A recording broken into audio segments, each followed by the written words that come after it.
अस्सलामु अलैकुम। उम्मीद है कि आपका दिल अल्लाह के जिक्र से रोशन है और जिंदगी शुक्र से भरी है।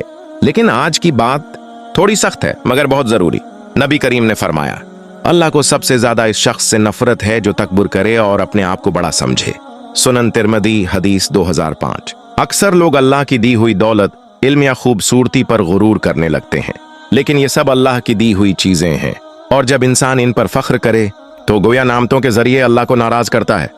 अगर आप ऐसी हकीकी और इस्लाही हदीस सुनना चाहते हैं तो अभी नूर ऑफ हदीस को सब्सक्राइब करें। तकबर जितना भी छोटा हो, क़ियामत के दिन बहुत भारी गुनाह बन सकता है। अल्लाह हमें आजिज़ी, नरमी और अदब अता फरमाए, आमीन। तकब्बर पर एक ऐसा रवैया जो बहुत खामोशी से दिल में जगह बना लेता है और इंसान को उसकी खबर भी नहीं होती, लेकिन क़ियामत के दिन ये मामूली सा तकब्बर जन्नत से महरूमी की वजह बन सकता है। नबी करीम ने फरमाया, जिस शख्स के दिल में राई के दाने के बराबर भी तकब्बर होगा वो जन्नत में दाखिल नहीं होगा। सही मुस्लिम हदीस नंबर 91।